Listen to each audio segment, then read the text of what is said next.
but a sinking ship. Don't do this to me, Harry. The Ohio State. It's Ohio State. What do you mean, the? 312-988-15. Hello? You tell Johnny all you've heard and seen. Sometimes it's good to just yell about football. Yeah. That's right. Welcome in. Welcome back, folks. It's a new Notre Dame world, everybody. It's a new Notre Dame world. For the first, listen, in a lot of ways, this to me is my first live stream after Notre Dame did what it did and knocked off Georgia. The emotions and just the intensity of that moment was a lot the other night. In a lot of ways, I feel like this is the first real show where my brain is caught up to what's going on. I got to tell you guys, man, it just feels good. It feels like a 600-pound gorilla is off your back. You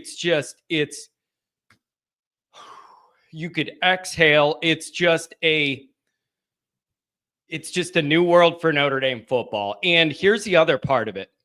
I'm wondering how long this is going to take, everybody, before we go from celebrating Georgia to really getting amped up with what's coming next. That's the other thing. Nobody here is just happy leaving it here, and it is where it is. We're all acknowledging really good accomplishments and progressions have been made in this program, but there's still more to do, and you got to take advantage of this. What is that shirt, John? It's the no wine and cheese.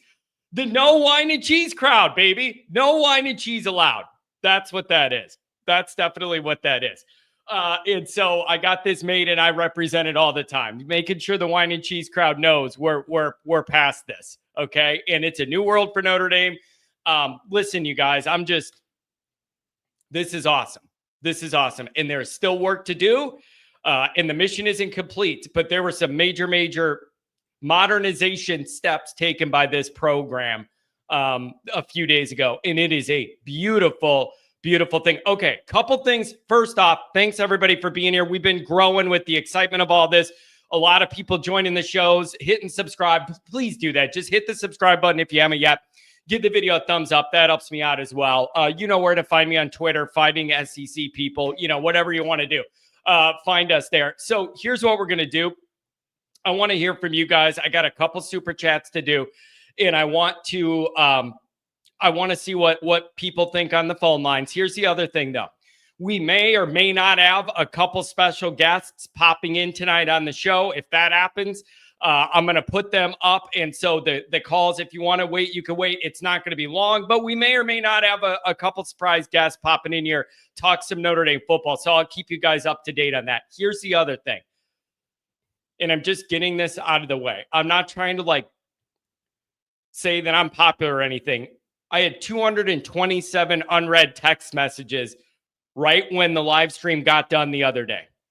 Just from everybody I've met in my life that's a Notre Dame fan was reaching out. I'm trying to get back to people. If I didn't get back to you, I'm sorry. It's just been with the work part and everything and everybody wanting to talk about everything. It's going to take me a while to get back to people. Yeah, I don't think Brian Kelly's on the guest list. I definitely don't think so. And so listen, it's a beautiful thing. But when I open my phone, bro, I can't get back to everybody in time. Here's the other thing too. Here's the other thing I want you guys to know. A bunch of people text me saying, put me on the line. I'm on hold or whatever. Get me in, John, or whatever. Please realize I need my phone to connect to the host line to host this radio show. I am not able to check text messages during this show. Or I probably could, but it's going to take me a while to exit out of things, but not hang up on the line, whatever. Please understand, I'm not ignoring you. If you're like, I'm on hold, what are you doing ignoring me or whatever? Bro, I need that to hook up to this show, so I can't really check the text messages. That's just the way it goes. But it was really, I've been hearing from people I haven't talked to in 15 years. I got people I haven't talked to in 20 years that are messaging me. It's really special. It's really special. So I will try and get back to everybody. Please be patient and understand.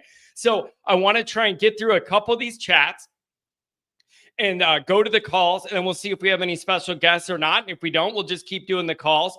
I can't go too long tonight We're breaking down film on Patreon tonight. So Mike and Jared Clark, they're going to be breaking down the film, and they want to get it going tonight. So I'm going to have to wrap up at a timely hour so that we could get that all set up, because I want to get all the Patreon people to all 22 reviews and all that stuff.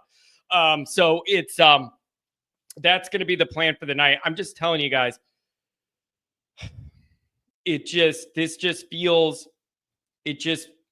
it's really good to have one like this. And I've seen people say, man, I walked into work for the first time in a long time with, my shoulders up, and I walked in there like I own the place. It's just a beautiful, beautiful thing, man. It really is. Tom Noble, what a guy. Beating Georgia broke the dam for anybody under 40. Let's keep winning. And, the theory that I'm looking at is the hardest one to do should be the first one, right? Like, shouldn't that be the hardest one to break through, is getting through that first one and all that's big game, scar tissue, misery, and all that? I've always felt like the first one was going to be the hardest one to be able to bust through that. And I've been saying it was going to take a special coach and a special group of players to overcome 30 years of all that failure and bust through. And it was going to be hard on that group. And it was going to take a special group to do it with the right vibe, the right mentality, the right blend of coaches and players, and then making it happen on the field. And I'm just so happy for everybody, man. I've been writing these articles for Sports Illustrated. I've been smiling, just writing my happy heart out, everything. It's just great. It's just great. The injury update, Cooper Flanagan is the only one that I saw that is expected to miss time. I mean, you got guys banged up all over. And that's the other thing I want to bring up early is, here's what I like about all this. Look at what Notre Dame is accomplishing, and they are nowhere near a totally healthy or complete football team, and look what they're doing. This encourages me that there's a lot of room to grow on the high end for what this Notre Dame program is becoming. But I've really been thinking about that. This team is super banged up. It's not like you could say, oh, Notre Dame had good health all year, look at them roll. No. Banged up. And there are still certain units on this team that are nowhere near where I think I need them to be. And look at what you're doing. That is a good thing, not a bad thing. That shows you there's so much more growth that can be done in this program to reach its peak. You're nowhere near it, in my opinion. And look at what you're doing. That is once my emotions calm down from the game, that has been an aspect of this that I've really been focusing on, is this is nowhere near the peak of what this all needs to be, health-wise, depth-wise, and in position group-wise at certain places. It's a beautiful, beautiful thing. Dr. John, $2 holler, calling in to eat crow. Crispy or regular? $10 holler from the Homer TD. Deb Thomas, hello from Otter Creek, Florida. Thanks for being here. And I know it's been a kind of a rough, weird fall for you. And I hope this Notre Dame victory kind of gave you some peace in a unique way. I think you know what I mean. Thank you for being here. $5 holler from the Rotate. John Chill, it's Indiana. Wait till you play Georgia. John Chill, it's just Georgia. Wait till you play Penn State. Didn't win a bowl game in 30 years and won 2 in 2 weeks. That's interesting you bring that up. I recorded something for Patreon coming out tomorrow, and it kind of goes into some of that territory you're talking about, Rotate. And I eat some crow. Like Dr. John, we could share the same order. I eat some crow on that video on some things that I've thought that are maybe being proven to not be true. Dave Orn, $10 holler from the Digger and the crew. Great meeting you guys at the tailgate party. Oh, man, it's just you guys were I couldn't imagine how much fun you were having. Look at how much fun we had even before Notre Dame did this. And it's always good to have a Rudiger in the chat. Happy Saturday night. Packing the kids' wrestling bags for the tournament. Keep me entertained. I'll see what I could do. So, you guys, here's what's up. You let me know where you want to go. I have nothing against anybody that wants to celebrate the Georgia game a little bit more and then start looking forward to Penn State. And here's the thing. Oh, man, you're so right. This is the number one bullet point I had circled, the number one thing that I had on my list. The key to beating Penn State is shutting down the tight end. Listen, I don't know what you need to do. I don't know how many resources, how many bodies you got to have around this guy. You absolutely cannot allow this absolute 6'6" monster to destroy you. I don't care what you need to do, man. The same way I said, no matter what you do, you just can't let Georgia run it on you and beat you because it takes all the pressure off that quarterback. Like, what if they beat you throwing it, they beat you throwing it, but you just can't give that up, whatever. This is that guy for this team. You literally cannot. I mean, I don't know what you need to do on the line of scrimmage. Hit him every time. Shade guys over there, have Watts following him around, whatever you need to do. This guy cannot be the one up the seam on 3rd and 12, and he's wide open, and he's bigger and bigger than everybody. It can't be that.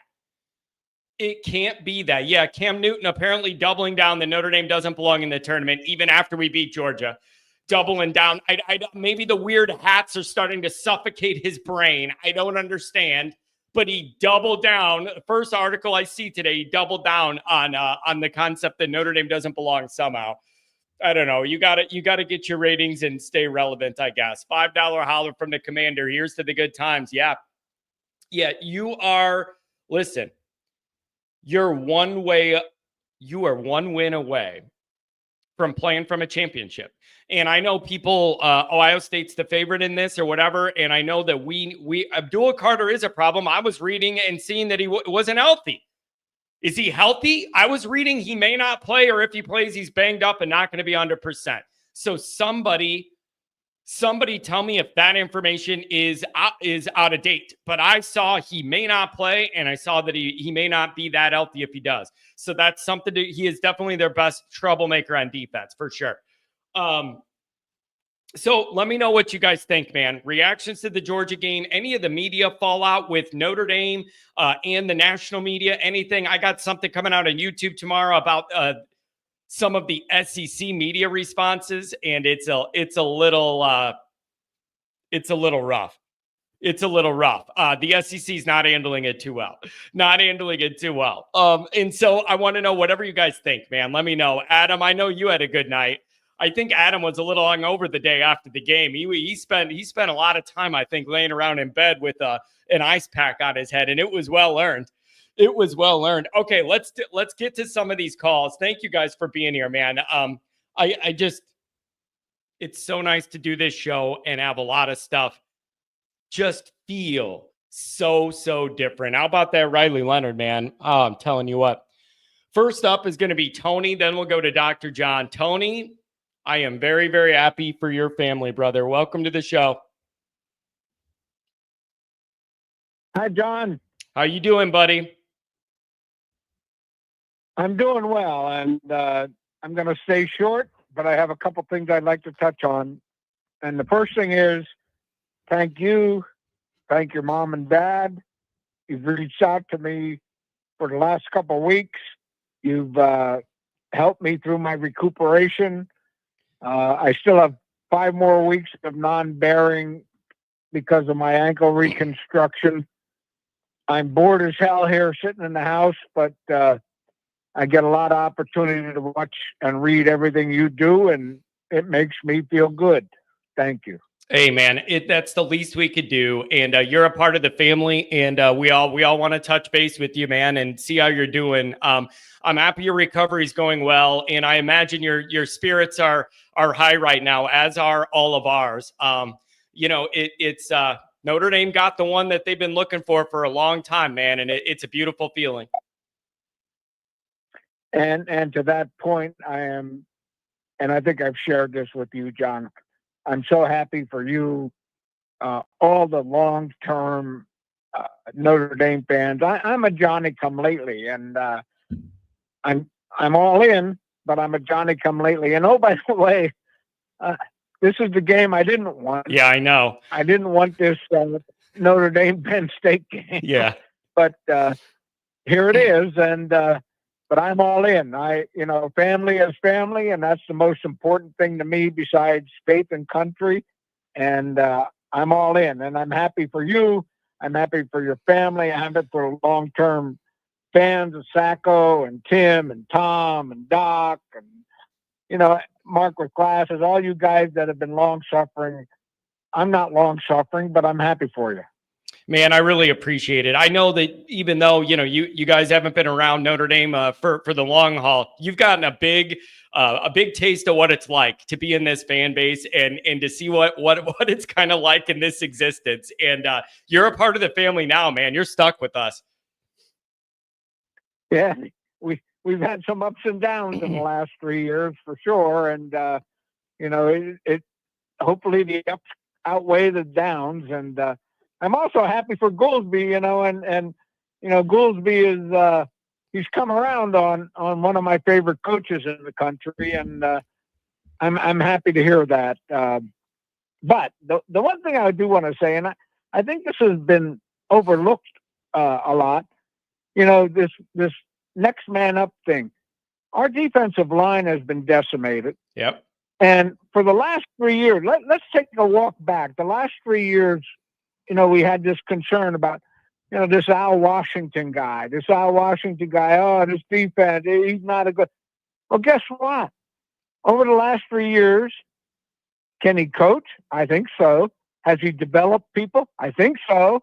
The next man up, the D-line is doing their job. Doesn't matter if we're the second guy, the third guy, the fourth guy. It really doesn't matter. Yep. But I think Al Washington needs a lot of credit for what the hell's going on here. Yeah, it's a really, really, really good point. You were down a lot of contributors along that front. And listen, man, it's one of the rare times where next man up hasn't come with a huge drop off in production for Notre Dame. And that's really impressive, man. You kept waiting. Is the latest injury the one that pushes it over the edge and it's one too many? It just hasn't happened. The next guy up has truly taken the bull by the horns and gone out there and made plays. It's been really good to see. And people have been questioning his ability since Marcus hired him. And Marcus hired people he knew. And I was listening to a podcast, not yours, not somebody else's, but a podcast the other day. Yeah, he hired people he knew, but he hired people he knew who knew what they could do. And I think it's paying off. Yeah. This is man, it does feel like a corner's been turned. Now it's a matter of how far can Notre Dame run with it. And you're one win away from playing for a title. And so I don't want to get ahead of myself. Obviously, it's just you're getting close, man. And it just feels like there's momentum on Notre Dame's side. And I think you need to roll with that. And then let's see what happens. Tony, I was thinking of you all night and after the game, thinking about you and the family and everything. And thanks for being a part of the Always Irish family. And we're all glad that we met you, and really, really happy for your family and everybody involved.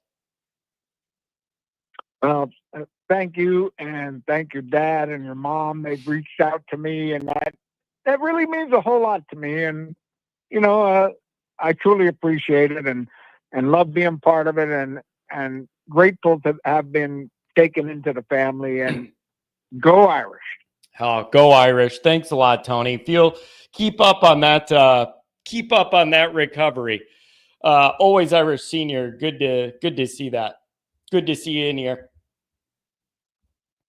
Oh, Dr. John, what's going on? Welcome to the show. Well, hello there. I'm glad you didn't take me first. Also, Omar doesn't have to worry about the stopwatch because this is going to be quick. Before I eat my main course, I do have some appetizer housekeeping to do. Number one, I have alerted my daughters and several friends that I was going to call in because they say I never admit I'm wrong. So that's number one. Number two, having looked at the live chat going on, there will probably be some defamation suits somewhere along the line. Hey, at least they're compliments. At least they're compliments. They may not be true, but at least they're compliments. That's dubious. Anyway, I've got my glass of wine here to wash this crow down. What were you picking, Georgia? Were you picking Georgia or what? No, it has nothing to do with the game at all. Since about 2010, I have been a proponent of Notre Dame joining a conference, specifically the Big Ten. Oh. Well, today I stumbled on forgive me for this, another Notre Dame a podcast saying, well, I guess it wasn't Notre Dame. It was called Football Addiction or something like that. But anyway, he really opened my eyes to this money thing. Mm. Holy crap, John. Yeah. Do you realize with NBC, the ACC, and now he said $14 million for getting to the semifinals. Yep. That's $81 million compared if these, I mean, I'd have no idea if these figures are right, but compared to what I saw, the Big Ten, okay, they're at the most, at this point, they're going to each get $1.5 million because they got two teams in there. Mm-hmm. The SEC is only going to get like $875,000 per at this stage. We're getting $14 million, and we don't split it. Yep. So I am eating that crow raw. I was wrong. Well, now wait, Doc, wait. Yeah. You're only this cuts both ways. I mean, you're wrong this year, but if Notre Dame, started missing the playoff every year and you don't get any money kicked in from other teams that make it that can buoy you along, that could play against you, right? Because it's all or nothing for Notre Dame because there's no share split. So it's only worth it if you keep making that darn tournament and keep piling these millions, right? It cuts both ways. Well, it cuts both ways, but even if I look, I didn't realize they're getting $17 million from the ACC. Yeah. I mean, that's $67 million right off the bat with the NBC contract. And, I got to believe we're going to make this tournament next year. I hope in 3 years they go to 16 teams and just base it on ratings, don't seed anybody. Anyway, I'm enjoying my crow simply because I'm having it with a glass of wine. I don't know if any of these yahoos I said I was going to call have tuned in or not. It doesn't matter. But anyway, that's my dinner for the night, and I'm done. Doc, how proud are you of this team right now and this coaching staff? Say again? I said, how proud are you of this team and this coaching staff?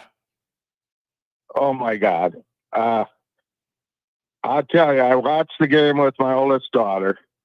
My middle daughter was hoping to get back from a guiding trip in Yellowstone in time to watch the last quarter. Well, one of the customers left their luggage back in the park, and she had to drive back in the park to get it. So my oldest daughter is giving her play-by-play over the phone. Oh, man. And then when you came on, you were so emotional. We lost it. Yeah. It was so sweet. So sweet. Oh, man. Yeah. It was a moment. It was a moment. I'm just glad I was able to share with everybody. Yeah, it was great, John. And right now, my big concern is Marcus Freeman get some rest. Yeah. Because he looked absolutely exhausted. Yeah, it's been quite the grind since August. And but man, this feels really, really good. I am just grateful to have this community of people in this circle to share all this stuff with, man. It's a beautiful, beautiful thing. And I'm just glad we're all here together. We've all been here through so many frustrating times. Feels really, really good for us all to be able to gather on the other end of that thing. Doc, thanks for everything you do, man. Hey, one more thing, John. I haven't noticed Cotter on the chat yet. I asked him the other night if he was going to be sober by this show, he said he was sober then, but I don't see him now. So he's probably still hungover and sleeping. He was traveling. Anyway, Patrick, wherever you are. I couldn't keep track of him. He's traveling, so his schedule's out of whack. He might be back now. I'm not sure, but I know he was traveling. So we'll get him back in the mix. Dr. John, enjoy the rest of that crow and wine, would you? All right, buddy. I'm picking the bones. There you Bye-bye. go. Have a good one. Oh, man, I love that guy. Like I said the other night, closest I'm ever going to have to Grandpa Kennedy. He's not allowed to die. He's just not. He's got to live forever. He's got to live for Adam. Adam Dowling asked Tony who he's cheering for. He said family first, so he's got to be cheering for Notre Dame. He said family first. The Swan, $2 holler. SEC sucks. Oh, man. I got something for them. Mark without glasses. What is a nitney? What does nitney mean? Is that like a common word in American vernacular and I'm just like too dumb to know what it means? What the hell's a nitney? What does that mean? I don't understand. Steven with the $5 holler. Coach Freeman is America's coach. I'm telling you, man, the guy's easy to like. The guy's easy to like. It is just what can change when you have a head man that everybody wants to get around and support and he treats people right and he's nice to people and works hard. Like, am I asking for the world here? It's amazing what the vibe could be when you have that dynamic. $2 holler for America. About to change my screen name to Wendy's. I think I already saw one, to be honest. Why can't you be change it to Fireball or something? I don't know. Omar, the $2 holler. Take on the same officiating crew from the Georgia dude. I know the Georgia people are saying that they got a bunch of bad calls that went against them. I think they were bad overall, and there were some calls against Notre Dame too. And I just think they're bad. I don't understand why officiating is getting so much worse in the NFL and college. Is it getting worse? Or is it that we have all the technology with replays and everything that we're just noticing more things they're getting wrong? Like, what is it? I don't know. And here's the other part I don't like either. So I don't like it when you throw a flag and then we got to get everybody together and huddle around and it takes a while. And you're like, I don't like that. And I know they're like, we want to be thorough and we want to get the call right and join. But it just seems to me like sometimes it's throw a flag and then let's get together and find the reason for it. And there's something about 20 times a game where they all come together and talk about stuff after it bothers me. It just bothers me. And I know they're going to say they want to just get it thorough or whatever, but it just feels to me like you're plotting something when you're getting together in a huddle. What did you see? What did you see? You either know right away what you saw and call or you didn't. And by the way, Kirby's wrong. Kirby's wrong about that 11-man punt switch where Marcus outsmarted Kirby Smart, the best coach in the game, arguably. He's wrong saying that he didn't think you were allowed to do that or whatever. He's wrong. I remember reading the write-up on Freeman telling the refs what they were going to do, and there was something Notre Dame needed to make sure a guy moved or didn't move or whatever to make it legal, and it was legal. So he's wrong on that rule. Admit it. Marcus Freeman and his staff outsmarted Kirby Smart. It's just the reality. I'm sorry. He just did. 815, what's going on? We pissed all over the dogs. Oh, give me the dogs. I want to talk about them dogs. Hey, the dogs are put down, and damn, it feels good. Does damn feel good. It's the best win of my life. Couple things about the game that I wanted to talk about. Toot my own horn, after the Indiana game, I called you on that Monday and said, be aware for some special teams trickery because Freeman likes to do that, and we've seen it. That was probably top three-ish most important play in the game.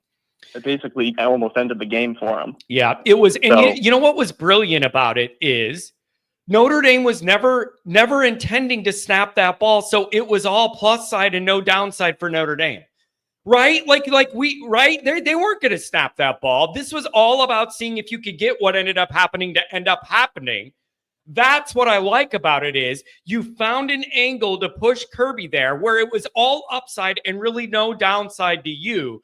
And it was great to see. And Georgia fell for it. It was great. They didn't even have to run all their guys out there. They could have went out there slow and got set, and the refs would have stood there and not let Notre Dame snap it until they're set. Like, they got Notre Dame, pushed them into the exact corner they were hoping to, and Georgia fell for it. It's great. It was very well done. So after watching the game, this is just, overall like team build philosophy type stuff. We do not win that game with Steve Angeli or CJ Carplay. If you take away Riley Leonard's legs, what are we going to do on offense? Yeah. The farthest completion was 13 yards, I think. It was the out route to Faison and then the touchdown to Collins were 13. So until you get some receivers that get open on the outside, you cannot have a guy who sits in the pocket and play. You can't do it. Yeah, you're absolutely right. And man, what a long way that guy's come from the injury, slow start, the passing game struggles and the Northern Illinois thing. And people were asking, do you got to do something else or whatever? And now the guy represents everything Notre Dame's about. He's talking about like spirituality in the post-game show. He's over here flipping over to get a first down for Notre Dame to seal the game. He's like, I couldn't be the only one, man. Do you know how much that means to all of us that live and die with Notre Dame football, to see that guy lay it all out for that first down to milk the clock and do that flip and dive and do what he did? Like, dude, you feel like he wanted to win it for all of us or something. It meant a lot to see, man. Yeah, and I think I'm not trying to like jump to next year, but it takes time to get these type of receivers we need. I think we got one in Faison, so you might only get one again next year. So I just don't want people to think we're going to be slinging the ball around next year, because we only got one. We watched the playoff game. We have one receiver that is good and can get open on the outside. We have one. So it's going to take time, kind of like the cornerback room. Mickey and Morrison came in. Morrison was one. Gray and Micah Bell came in. Gray is, turning out. Bell's gone. Leonard Moore comes in. He's 3. So it takes time. So, again, I just don't want people to think next year we're going to have all these receivers that are going to get open on the outside. Because we have one currently. Yeah, it's we'll see what happens with some of these transfers, these guys coming in. And here's the other bigger picture question, if you zoom out from all this, is what does Notre Dame have to do this postseason to really change the perception of themselves in the eyes of some top-end recruits? Like, I don't know if I'm being naive to that, and these guys are going to do what they're going to do, and they're not, it doesn't move the needle. But man, if I'm a good player and I see Notre Dame do what they just did to Georgia, I'm thinking, man, like that's interesting to me. It looks like they're having a really good time and they're winning, and I could get a good degree if I stay long term. Like, I don't know. Am I naive for saying how good you got to be before a couple more top end guys consider Notre Dame? I don't know the answer to that. I really don't. Yeah, I think this year, you have to make a run and you have to show them on the big stage you win games. So I think you're going to see it in this class. You might get one or two of those guys you normally don't get. And 100% agree with your point before you took some calls that there are still a lot of holes on this team. And they've won 2 playoff games, and they're fully capable to win 3 playoff games. Yep. We don't have, the elite edge players that, Penn State has Carter. We saw Georgia had Walker.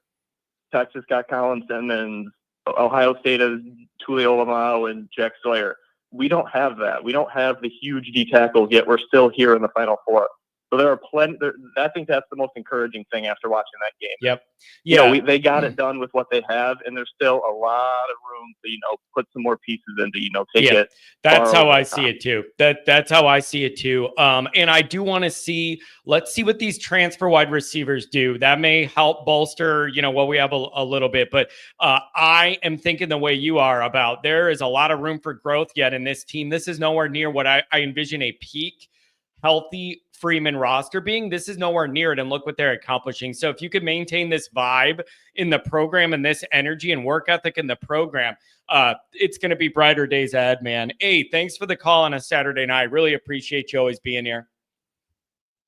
No worries. I'll end with, I know you got a ton of text messages. I had Mark text you a photo of me in a headdress / you know what I'm talking about. Oh, yeah, so yeah. Once you get that, All right. You'll get a good little laugh. I'll go back and look for it. Thanks a lot. Appreciate it. Oh, that's funny. Oh, that's funny. Man, Tom Noble. Man, when I used to hang out with Tom Noble in Chicago, we were so bad at football. I'm having these flashbacks, man. I really am, from some dark times in Notre Dame football world all those years ago. Freeman undermines principles in Notre Dame, but brings the swag, cool drip that kids want. Beat Penn State with everybody watching and ND stocks going to the moon. Yeah, it really does feel like this is a different vibe and a different feel to it. It's really a beautiful, beautiful thing. Oh, man. Erica said she was going to change her screen name to Wendy's, and her husband writes in, I just hope she doesn't change it to Five Guys. Phil, you're a real one. Tyler Evans, $2. What was your favorite Georgia Post game you watched? Man, you know what? I haven't had that much time to do that. I've written about a dozen articles, had all this content in Patreon and stuff. I haven't even really had like the free time to be able to go do that, to be honest. I got to go troll some people. I haven't had time. I just have not had time. Ramblin' Ryan, $2. Nittany Lion equals Mount Lion. Nittany is native. Thank you. Somebody answers the question that I had. I really appreciate that. Kent. Is Jeremiah Love hurt? That brace will definitely limit him. They didn't say anything unless I missed it. No news about him like being limited or not playing or whatever. But I'm not going to lie. He's banged up. Is there any Notre Dame person here that's going to try and sell me that Jeremiah Love is near 100%? I don't buy it. I don't believe it. I don't buy it, and I don't believe it. So he's as healthy as you can be. And I'm just saying, I know he's a little banged up. And remember, he was sick for the Indiana game. Like, it's one of those moments. I talked to Tom before I went live, and he has a family neighborhood or a neighborhood thing going on with friends. They're going out to dinner. They're doing something. No, you're not blocked. I just put your stupid comment on the screen. So no, you're not blocked. Dude, Joe Bob, what do you think the call screener says Joe Bob when you call in on your phone number? That's what you think. You're giving me a hard time saying, why aren't you answering my phone? You literally think the call-in line just says Joe Bob? How am I supposed to know your name? And if you're calling and you ever can't get in, or there's a busy signal or whatever, that means the lines are jam-packed. We're doing pretty good on the 5-minute line here. 5 minutes per caller. We're doing a pretty good job. So let's try and keep that going if we can. Try and do 5 minutes, and we'll see who we could talk to here. Lawrence, what's going on, buddy?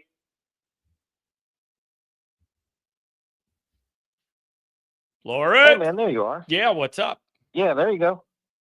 What's up? Oh, I'm living high on the hog right now. I'm enjoying the fruits of 20 years of Notre Dame fandom finally coming to fruition. Yeah, it does. You're significantly younger than me, so this has got to be the high end for you for sure since you've been alive, right? It's up there. I can't think of it. It's funny. We all enjoy crapping on Brian Kelly running away to LSU because he couldn't compete for a title at Notre Dame. And the irony of all that is I enjoy it too, and I've had my fair share of fun with it here in the last couple of days. But I used to hate Brian Kelly more than anybody from like 2010 to 2016. I wanted him gone. And there were so many Notre Dame fans out there that said he's the best we've had since Lou Holtz. We'll never do better, all that sort of thing. And it's just kind of an interesting 180 in that from 2017 to 21, there was that feeling that he never could break through. But 2017 to 21 was the best Notre Dame had ever been. And all the time that I've been watching Notre Dame football, obviously it feels like surpassed that. But that doesn't mean I'm going to stop trolling Kelly Yeah, for leaving for LSU. and I think it's hilarious. Lawrence, you know what, man? Like, I really want to make this about Notre Dame's success, and look at focus on the high end and our new energetic leadership with Pete Pavakwa is the new modern AD and with Marcus Freeman and his energy and everything and the vibe that's going on. I really wanted to make it like shine the light on the positive. But when I got done with all my work after the game and the next morning looked on Twitter, I saw a lot of national media people crapping on Brian Kelly. And I saw the Notre Dame people mostly wanting to make it positive and about what we're doing. I saw a lot of national media people being like, don't you all remember when Brian Kelly stood there and basically said, you're not able to win playoff games at Notre Dame and I'm leaving? And and look where he's at 3 years in, thinking it was easy. And look where Notre Dame's at now. And none of those LSU fans, I battle all the time. The LSU media people, I battle all the time. None of them can really say anything right now. So it's got to be eating them up. And to that point about like the positives for ND, just some things from the game specifically, especially when compared to Marcus Freeman's predecessor, it is really nice to have a coach who values special teams. And Marcus Freeman is not out there saying, we just want it to be a net neutral just as long as we don't do anything stupid. No, take that kickoff back to the house. Come after punts. I was close to being put into an early grave with back-to-back running into the punter on back-to-back snaps, but that's okay. I like the aggression. I don't understand why more teams don't try to, block punts. One thing on Freeman's on the fourth down, in the fourth quarter where you run the punt team out and then run the offense back out. That made me think of one of the newest and biggest splash hires in college football this off season so far. That made me think the way that Freeman did that and kind of, I don't know if you want to call it took advantage of the rule book, but that was something that Bill Belichick was so known for doing at the NFL level, just finding like interesting little nuggets or interesting little loopholes or whatever you want to call it, odd stuff that you don't ever see and don't ever think about. And I think that was really crystallized in the fact that Kirby Smart said he didn't know that you could do that. I thought it was terrific. And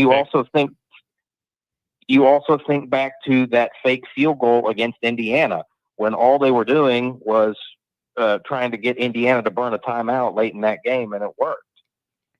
When they came out in that weird formation. I love how you respect really special teams. I love how you for a long time on Twitter, every time I said I've tweeted, I have zero patience for special teams malfeasance.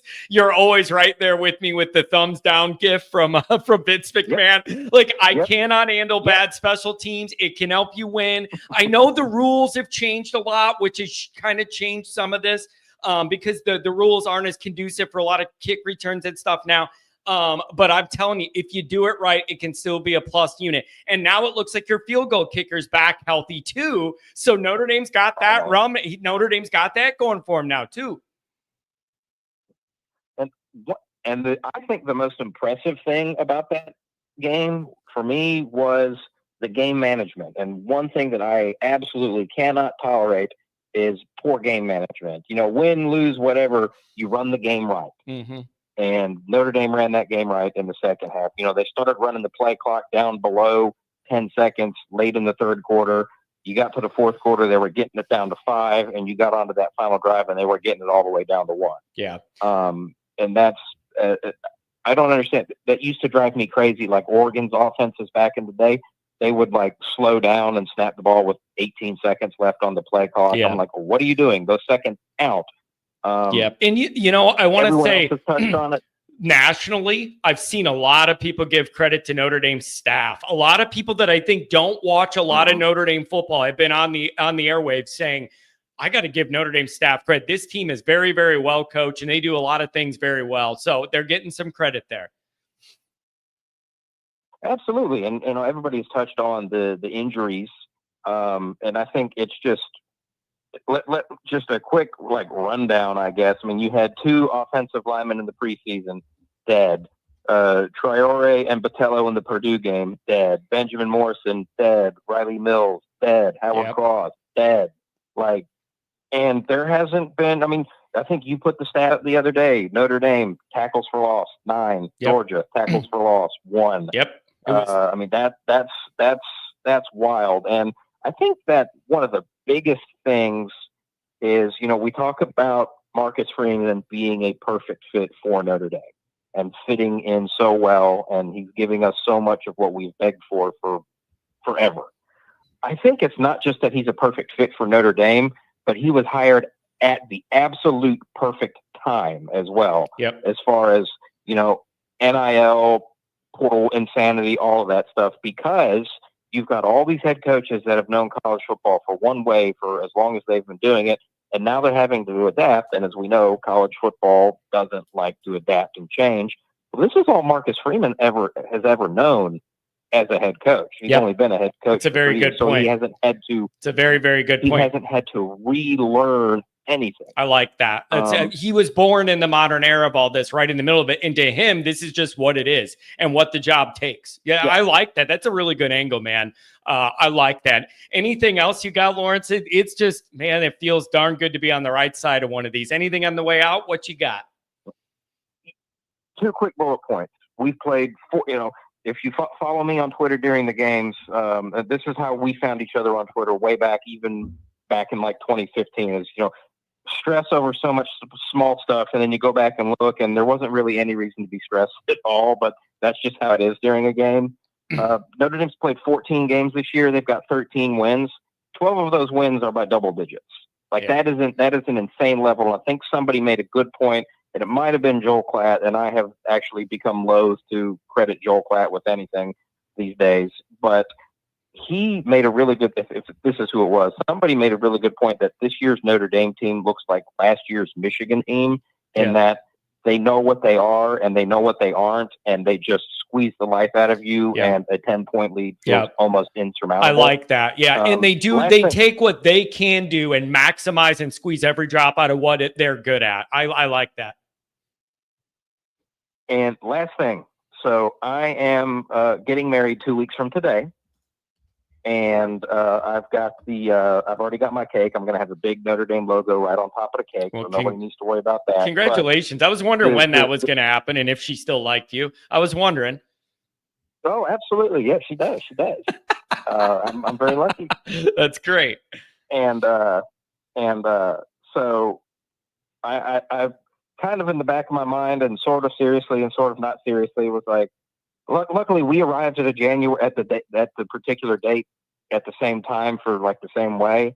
But I was like, oh, good, we don't have to get married during football season. Now the irony is that the national championship is 2 days after our wedding, and I didn't know that. Well, at least get through it. Just get through it. That would be it'd be a bad start to the marriage. Perfect wedding gift. If Notre Dame could give me a national championship as a wedding gift, that would. I don't know how my life would get any better. Yeah, I get married, Notre Dame wins the title. That's a good one, man. I hope everything goes well. I'm glad that the game isn't that day that you're getting married and you didn't plan on. I'm glad that's not going to be an issue. So get through it, enjoy it. It'll be a healthy distraction. And then hopefully you have a championship game to watch on the back end, man. Hey, I hope everything goes smooth with the wedding, and we'll talk before then, man. Thanks a lot. Yep. Have a good one. Oh man, I don't know many Notre Dame fans from Mississippi. I don't know many Notre Dame fans that are literally from Lane Kiffin territory, but Lawrence is, and I like that. Start a rumor. Yeah, everybody's coming up with ways to. The wedding's not on that day. Why can't he get married 2 days before the game? Oh man. Oh boy. All right, I gotta check something real quick. I'll be back in 10 seconds. If you're on hold, I'm going right back to phones. Give it 10 seconds.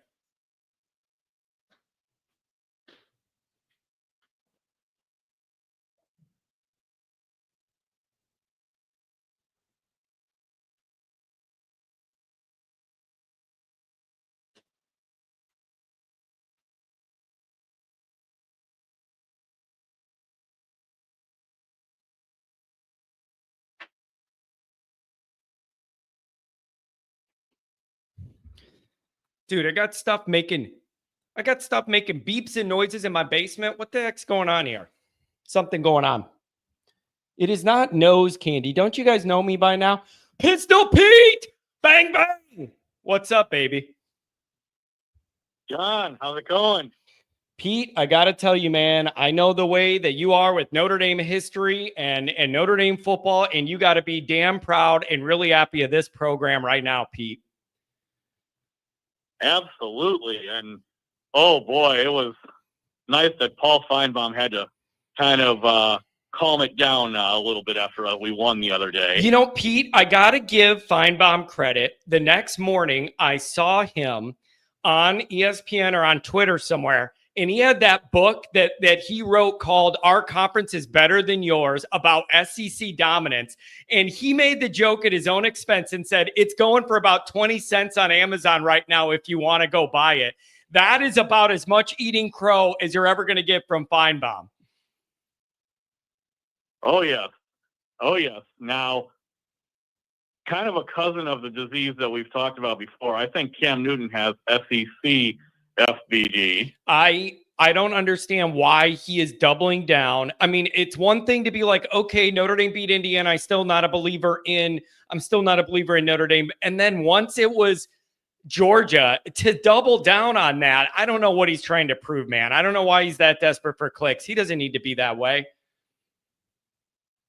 No, and now what's with that crazy outfit he has to wear all the time, too? I don't know. I took crap for saying he looked like a 70s Harlem pimp. I don't understand, but he clearly wants attention, and that's his world, whatever, man. And you know what's good, though? It doesn't really matter, Pete. People can say what they want to say. The SEC media is struggling. I have a video tomorrow morning going out on YouTube all calling out some of this SEC media contingent and some of the bad takes I've seen after this game. I think you guys are going to like it. I had a friend who was at the game, and the Notre Dame fans, I guess, at the end were chanting, SEC, SEC. Yeah, it was, I got to tell you, man, Notre Dame fans represented. I don't know what the ratio was, but I do know there was a lot of Notre Dame fans in there making a lot of noise when Notre Dame started making some plays. It was good to see, man. Oh, man. I mean, well, yeah, I mean, we're 2 wins away. I mean, think about where we were in the summertime when I was saying to you, like, we were more than 10 weeks away from the season started. You were going crazy. Now, the max that could be is a few more weeks, but, oh, how sweet that would be if we could finish this season with a national championship. Yeah. Pete, I want to ask you, as a longtime diehard fan who goes to all these games, you know, you're at every home game. I want to ask you, when's the turning point from you from celebrating Georgia and then turning the page to get all dialed up about beating Penn State? Are you able to juggle both at the same time, or are you like letting this win soak in and then you're going to crank it up in the next few days? I've been wondering that about the fan base of how long we're going to enjoy this and then have to get back to business and get serious about Penn State. Where are you at on that in your mind? I'm kind of juggling both right now, I would say. I mean, I'm enjoying it because this is hopefully the win that kicks the door down for us. Yep. You had to get that first one in the modern era, and it's got to be the toughest one to get is to break through for the first time. And you know, I've been telling you, it takes a special Notre Dame group of players and a special coach and staff to be able to break through this, and they did it. I'm proud of them. How happy are you for Marcus Freeman right now, seeing all of his hard work pay off after a rocky, tumultuous first couple years? Oh, extremely. I mean, I've heard stuff about he's the worst game manager ever. I mean, or that he needs to be fired or whatever. I mean, the guy just keeps working. He's everywhere. He represents the university very well. Yep. He's a great guy who like you said, they're willing to do probably more for him because he is a good guy and does things the right way. And he doesn't throw his players under the bus. Yep. Or take the credit. Yep. So, you know, I mean, he's unbelievable. And granted, you and I and all of us want us to win these next 2 games. But if we don't win the next game, I'll say it's been a successful season because we've moved forward. Yeah, clear. That's what's going to be really, really interesting is let's see what happens with these remaining games and what's going on. And it'll be really interesting to see how people gauge the success. I think there was going to be a lot of debate if it was just an Indiana victory and then you lost to Georgia. There was going to be a heated debate about just how much success was there in this year and all that. But I think, man, this Georgia win, that's going to stick. And that has gained you a level of national credibility no winning margin over Indiana ever could. And that changes things. That being said, it ain't done yet, man. You're one win away from playing for a championship. And games are played in real life and not on recruiting paper for a reason. Anything can happen in one game. You just get there and roll the dice and let it all hang out and go for it. Let's do it. Well, and I mean, I don't know how much you've heard of this. Carson Beck not playing did not cost him that game. We deserved to win that game the other day. Yeah. And we were without a lot of key guys too. Pete, you know what makes me mad is a lot of these people that were picking Georgia before the game, and then Notre Dame beats them, and then after the game they're going, well, they only won because Georgia didn't have their quarterback. It's like, but you didn't say that before the game. You thought they were going to win anyways. You don't get to switch it up once you lose, and that you can't do that. You're not allowed to do that. Well, it's like after the Texas A&M game, before that game, even at the start of the year, saying we weren't going to win. Then we win. Oh, well, Texas A&M ain't that good. And you're, like you said, and you're saying here basically the same thing. You can't have it both ways. Yeah. There's Pete, when Notre Dame starts winning, people lose their minds, Pete. It melts their brains. People don't know how to process the concept that Notre Dame's playing high-level winning football. They hate us so much. They hate everything Notre Dame represents so much that it breaks people's brains when Notre Dame is good. And I love seeing everybody get twisted in knots trying to minimize the accomplishment Notre Dame just got with this win over Georgia, starting quarterback or not. Anything else, Pete? I'll talk to you tomorrow in more depth. Anything else on the way out? Oh, man, John, I mean, you were saying about how we win it all, that you and Pat are going to start to rent a place out and throw a party. Oh, that's happening. Or something like that. Oh, it's not something like that. It's definitely happening. If Notre Dame wins a championship, when Notre Dame wins a championship, we are renting out a facility, having a DJ, and we are having an all-night absolute party, and it's going to be wild and fantastic, and everybody here is invited.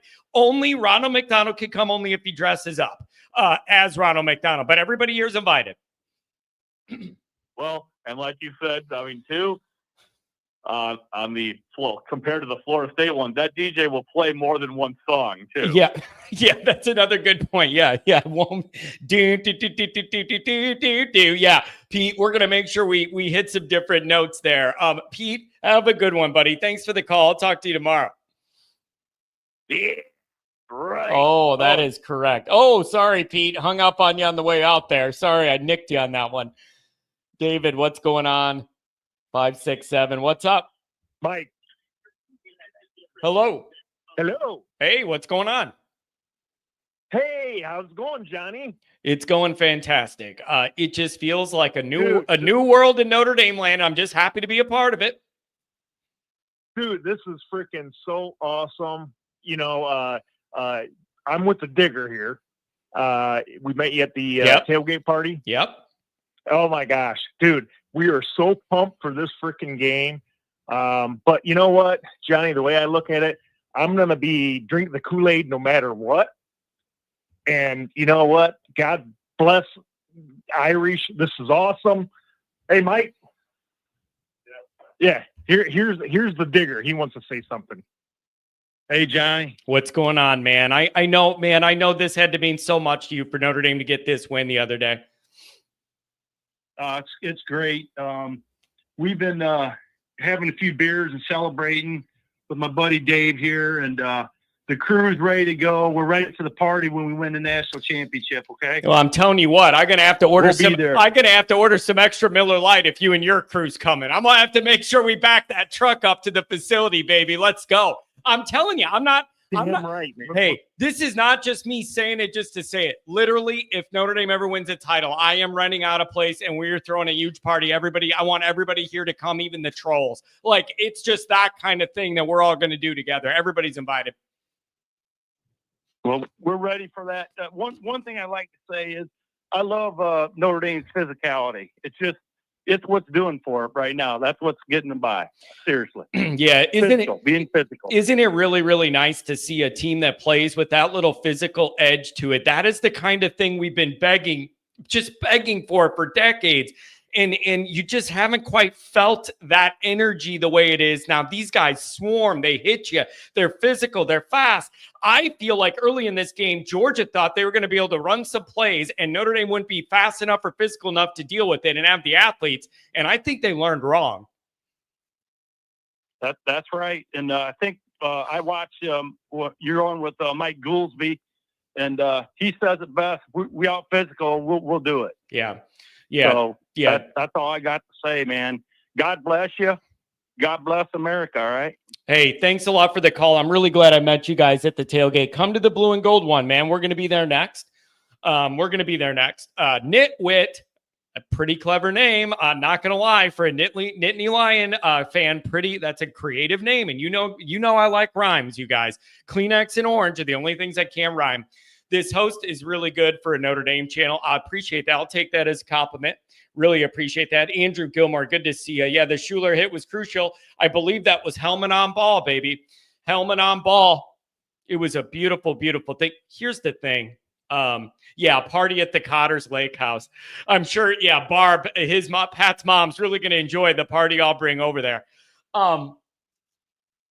Man, this is just, we're in rare form here. We're actually happy. I can't believe it. Joe M., $5 holler. Georgia ran 29 times. 4 rushes were for 55 yards. The other 25 were for 7 yards, including 3 fumbles behind the line. Absolute domination in the trenches.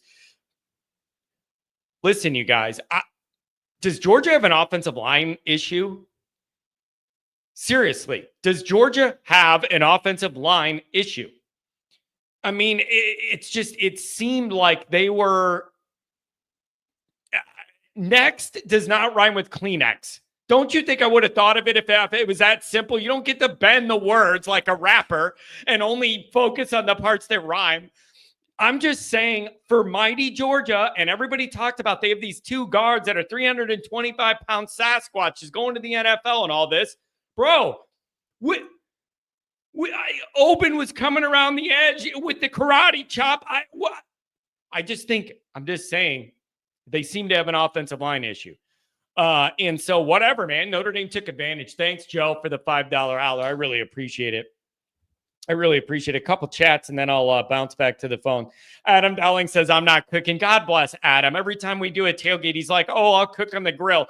The guy's back there he's back there like Ronald McDonald at the noon hour at a drive-through McDonald's back there. He's cooking so much. I feel bad for Adam. I want him to be able to sit there and just relax and have some beers and not have to cook for the whole group. The whole group. Mark with glasses, $2 holler. Love our coach and our team and the AI crew. Hey, Mark, you're a big part of it, buddy. You're in the inner circle. You're a part of the family, whether you like it or not. You're stuck with us. You are stuck with us. Oh, 559 up on the line. What's up, baby? What's up, John? How's it going? It's going fantastic, man. I am. It just feels good to be on the right side of one of these. Well, John, I just got out of work. I'm cooking dinner right now. I wasn't expecting to come on so quick, but I want to tell you this real quick and get this out of the way. While you guys celebrate, now you guys have every reason to celebrate. I got to get locked on. I got to focus on Penn State. This ain't done for me. For me personally, business is not done. We know what we want. We know what we're worth. We know what we're going after. And let's not settle for less. Not in my category. Penn State, you're in my mind, and I'm ready in. I'm locked in, 110. I'll celebrate when the season's over of all the accomplishments. But right now, we got to go to Penn State and take that fight to them. And let's get into it, guys. Lock on. Stay focused. The prize ain't over. We got everything to take. Let's take everything now. Man, I love you, dude. My favorite rants of yours are where you go from 0 to 100. It's just so awesome to see you go from 0 to 100, man. And it's all genuine. And I love you for that, man. I know how much this meant to you. I really do. Yeah, don't get me wrong. I'm not taking nothing away. First, I'm sorry for you going like that. First and foremost, you know what? Kirby Smart, I'm sorry for your loss.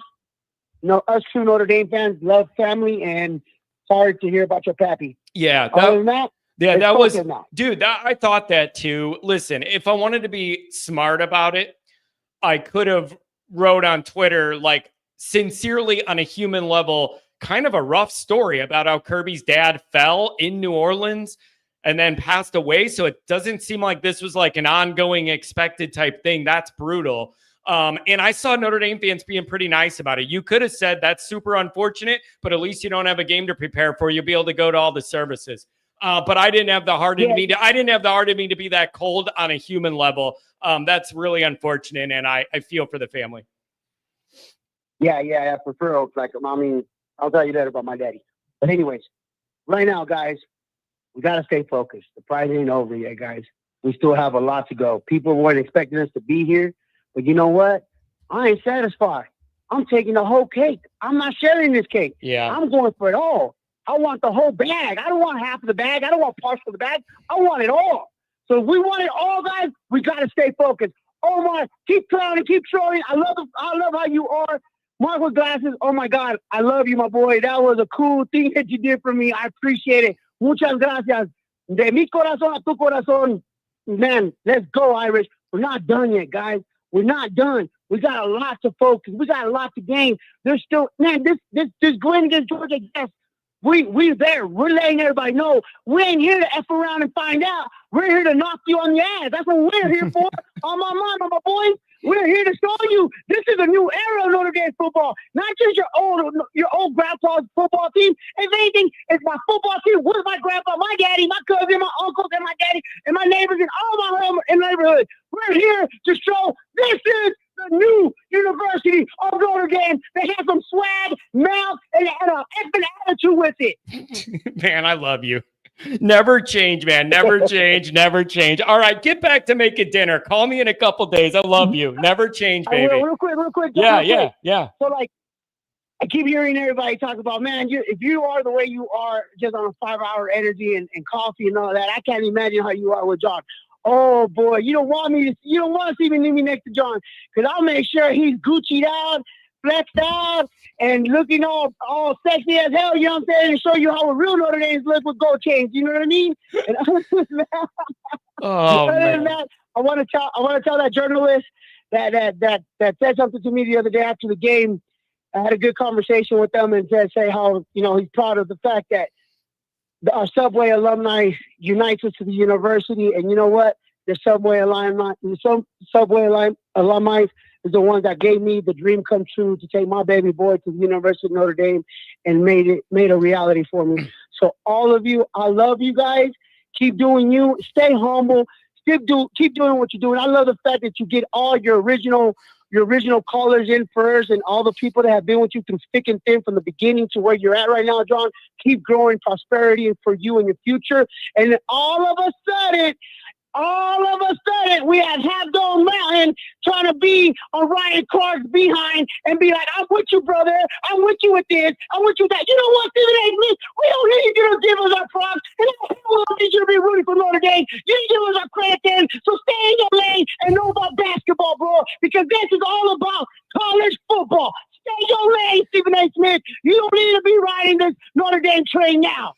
Oh, man. Never, ever change 559. You get him, Lewis. You're my man. All right. Have a good one. Buenas noches. Y vamos Notre Dame. No terminamos. Vamos Notre Dame.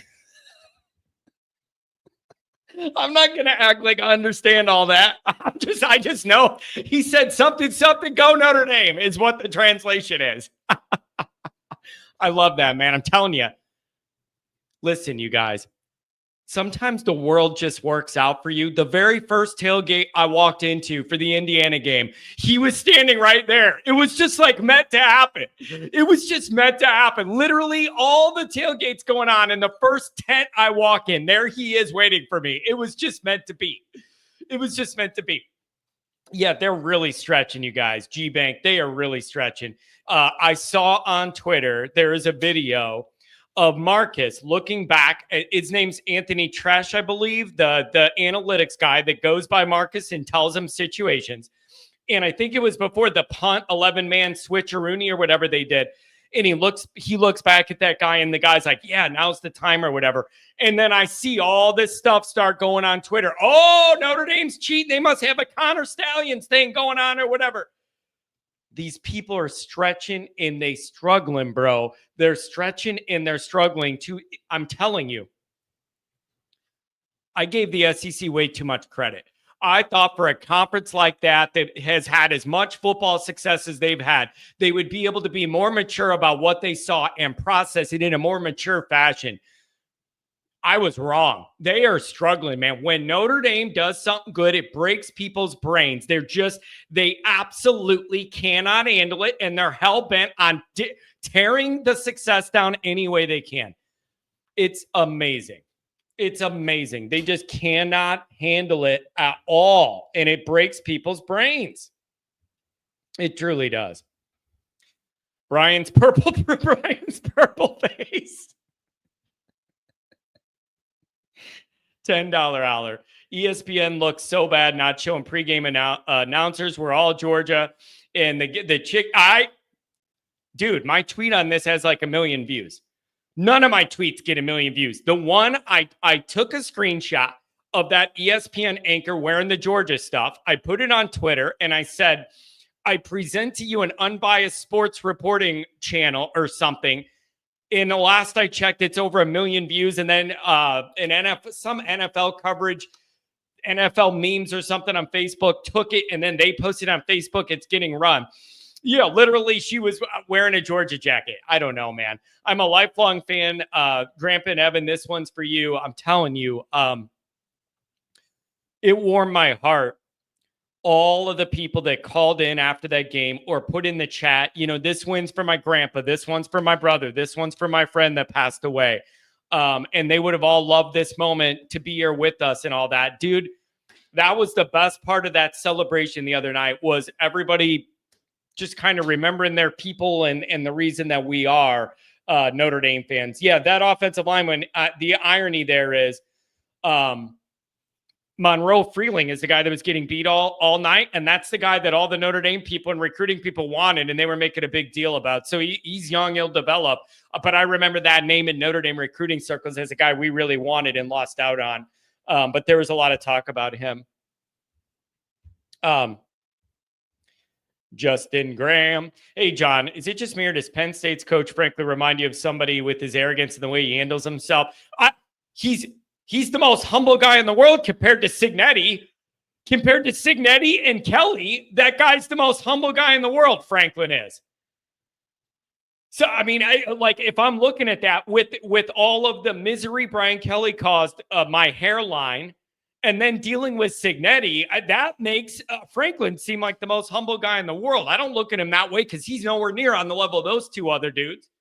Nowhere on that level. Nowhere. Dr. John, $2 holler was trying to hit mute. Everybody's saying they're open that he lives in an apartment. Just imagine what his neighbors think every time he calls the Always Irish show. Oh, my main man, $5 holler. John, people are still making excuses for Georgia. We're just the new team in the country. Hey, man, I hope you're feeling better. I saw that you wrote you weren't feeling well. I know there's a lot of flu stuff going around the country all over. $5 holler from Eric. Thank you for being here. Really appreciate it. Thank you, Johnny, for always being here for us fans and for all the hard work. I'm telling you, I take the responsibility of being able to be a conduit to your guys' voices very seriously. I love this. I absolutely love it. Justin, $10 holler. The boys will be ready to play.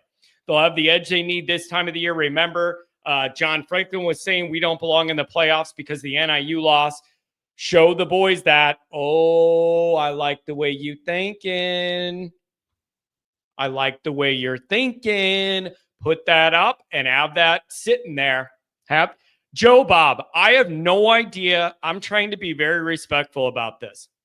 I've never heard of you. You've never donated. You just showed up today. You ran your mouth about Notre Dame sucking, and now you're giving me a hard time about how long you're on hold. You're not exactly my top priority in any way, shape, or form. I am trying to be as polite about letting you know that as I possibly can. You asked what the number is. The number's scrolling at the bottom. I don't know what you want me to do, but I've never heard of you before. This is your first time here, and you act like you get the rolled out gold carpet or something. It doesn't work that way, bro. I've never heard of you. I just have no idea. And then you said, what did you say? Oh, Ohio number, whatever. Yeah, you and 7 other people, man. It doesn't say Joe Blow's calling on line 1. Son of a buck. Anybody want to hire me a real a screen caller? We could do that. My main man, Martinez. I hope you're feeling okay, buddy. Hey, how are you? Good, man. I'm sorry you're not feeling well. No, it's good, man. It's something in my stomach that. Yeah, there's with me for years, man. It's got. There's a lot of that going around, man. I hope you feel better. Yeah, I just got off the flu and then something attacked my stomach that I've been dealing with for years, but I'll be all right, man. Hey, man, but not too late on anybody's parade, man. But you said there was a lot of things to talk about, so I'm gonna be in, I'm gonna be out, but I know you got a lot of people because I'm trying to save my strength, man, for tomorrow and work. You know what I mean? But thanks for making the effort. Thanks for making the effort to call anyways when you're playing hurt. God, brother, of course, man. I love it. I wouldn't miss it for the world. I set my alarm like, oh man, I'm late for the show. I was trying to stay up, but I've been trying to get some rest. But just 3 things real quick, man. 3 things. There's an unsung hero in all this, man. There's an unsung hero in all this that I don't think we've really given some credit to. Someone that me and you both been really impressed with the whole season. I know I've told you people stay off my boy Al Washington because of the great work he's done with the line, right? But the one guy, man, that I think, I don't know if people have, and I'm pretty sure us Irish fans noticed, and I know you've noticed, Max Bola. How about that dude, man? Whatever he's doing with these young linebackers, because look, if our D-line is depleted because of the injuries, them boys have stepped up, man, too. I mean, all the way around, all 3 levels, right? So the second level to secondary, next man in, they've answered the call. But man, those linebackers too, man. I was thinking about that. I was like, man, as depleted as we are, we still need the linebacker support, man. And that dude, whatever he's done, I mean, and like I said, from seeing that first interview, and he cusses. Oh, can I say that? You know, that dude, man. I hope people in the administration is recognizing that, man, because obviously he's doing a great job with them. Yeah, it's I got to tell you, man, this coaching blend seems to be really, really working beautifully. When you have Freeman and his energy, kind of the driving energy force and the head man of the program, you get those 2 old heads running the offense and the defense that have no egos, and they want to prop up Freeman and make him look good and just do the work. All those assistants, whatever this blend is, it's truly working out pretty well. Yeah, I know people are critical of the coaches that hired. I mean, the wide receiver coach, I don't know, too much about, but like I said, I know people are critical of the transfers we got in, but one other thing. You ever remember watching D2, the Mighty Ducks Part 2? Yeah. You know what I mean? And he says, I left my team in Maine to show the world what I could do with the chick. And he says, Miller tells him, Julie, I promise you, when the time is right, you will show the world what you can do.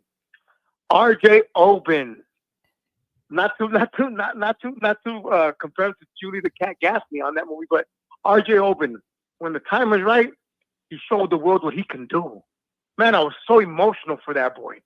He'd been criticized. I know people had wondered, man, what did we get with him? Hey, man, that boy, when the time was right, he showed the world what he could do. Yeah, couldn't you? With that fumble he caused, man, he earned his money. That's what I was going to say. Couldn't you argue like the frustrations and the lack of production that people were talking about with him a lot of the year? I believe that one single strip sack alone is worth all the NIL money in the world and more because of the moment it was in. It was a game-changing, game-winning play, and he's worth all the money they gave him for NFL, regardless of the other weeks where people were frustrated. That one play alone in that singular moment, that important, makes it all worth it. Great job. Yeah, exactly, Johnny. Exactly. And one last thing I want to say, I got close ties to a lot of these Polynesian dudes, because there's a lot of tongue in Samoans here. That's why I root for Junior so much, because I know he's related to some of my best friends out here. But a lot of them are LDS. Obviously, Yep. Mankiind's a Mormon and all that.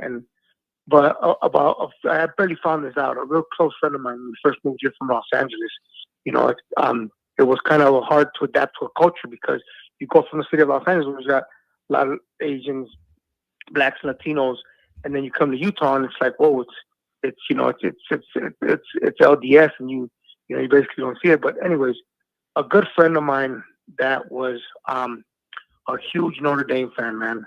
He got deported to Tonga, but when he was in prison, he was part of this firefighter squad. He ended up saving a CO from he ended up saving one of the correction officers from dying, pulled him out of a fire. But I was hoping he would have got pardoned, but he didn't. But he was a huge Notre Dame fan. He was actually a bishop down in Tonga. He ended up passing away, man, about a year ago, man. His name was Ed Mila. I just want to say, man, I love you, Ed. I know how much you love the Irish too, even though you was LDS, but that's the last thing I wanted to say, John, man. And I know that this win would have meant a lot to him too. So, Johnny, I love you, man. I love the chat. Hopefully I'm alive next week to watch the game. I sure hope so. I will be. I will be. Feel better, man. Feel better. Hey, Lay, you got to conserve your energy for this game. So do what you got to do to feel better, man. Yeah. We'll be thinking about you. I will, brother. We got to get to that celebration party. Yeah, we got to get there, and I need you in one piece, man. So go feel better. Yeah. Onward Notre Dame, Johnny. Onward Notre Dame, indeed. Man, I love that guy. It's just so genuine. Scott W., $10 hour. Thanks for this community, John. My father's 80 and a long-suffering fan who graduated in 67. Met my mom when she was a Hesburgh librarian. I had no choice in this ND life, and I'm loving it. I think there's a lot of those stories, Scott. Thanks for the donation. The Notre Dame life is not something that you just kind of choose on a whim one day. It's either in you from the beginning, man, or it's hard to get on board. What's up, guys?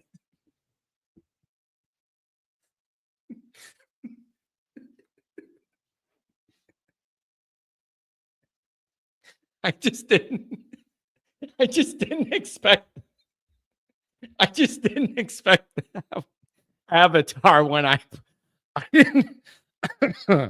didn't expect that Avatar when I put that up.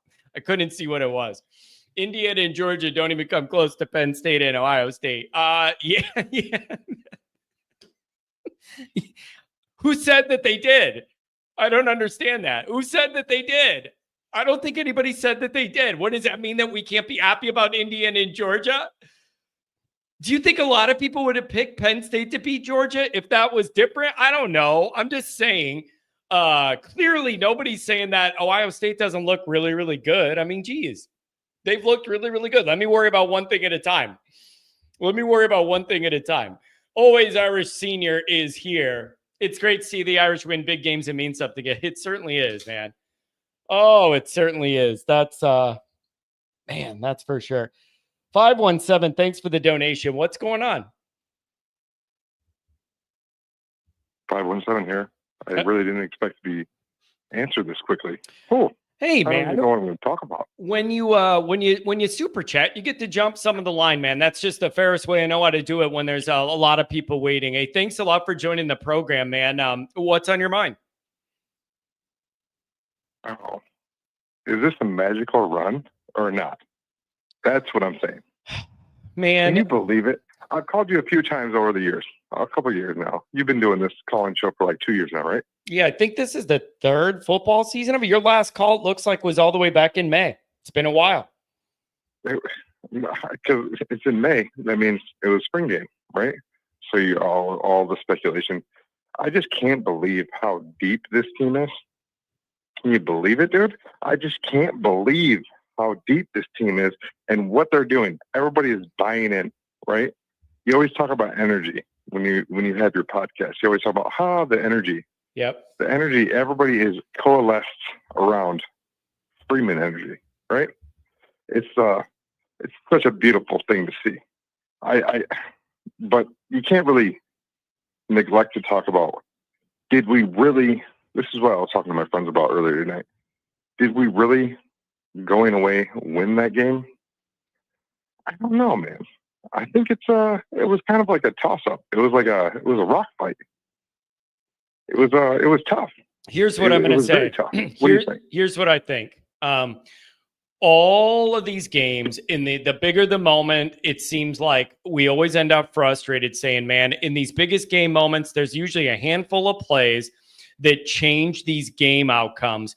And for once, Notre Dame is the team that made those plays. Notre Dame got the big turnovers. Notre Dame got a kick return. Notre Dame got a couple fourth down stops. Like, I'm just saying it feels really, really good to have Notre Dame be the team that makes those 3, 4, 5 pivotal plays that change the outcome of one of these big games. Notre Dame was the one that made those plays finally. And I don't know if the difference is the attitude, the energy, the right blend of players. We just have better players. Like, I don't know what's causing it. But, man, it's just hard not to feel like these guys just won't be denied. Oh, next man up. Another guy hurt. When's the drop-off going to come? When are we going to lose because of this? It just hasn't come. It's been great. I just think it's the mindset, right? He has the right mindset going. It's like, hey, the guy in front of you gets hurt. Good. It doesn't matter.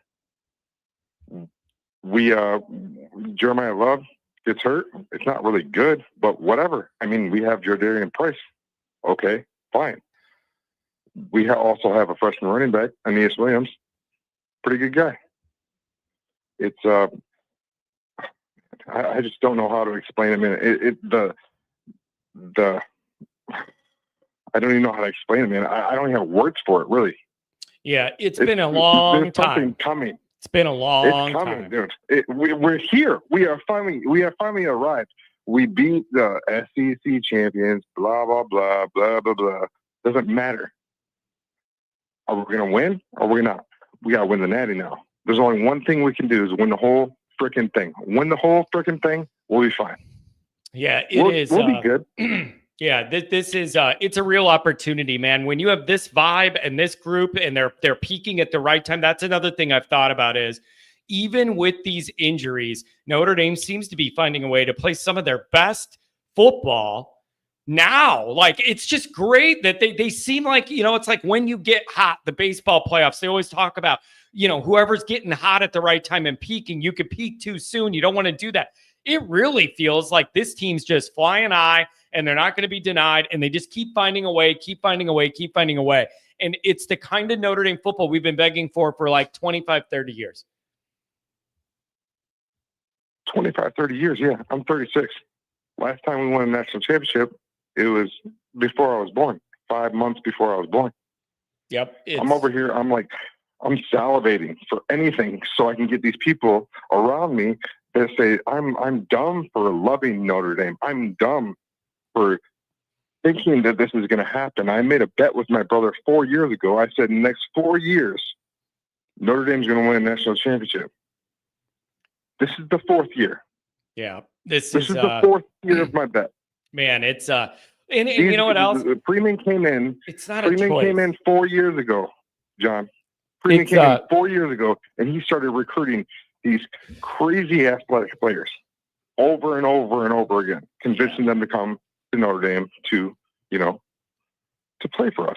And, it's I bet on that before he was the head coach, because I thought that it was the kind of athletic ability that he was bringing in was different.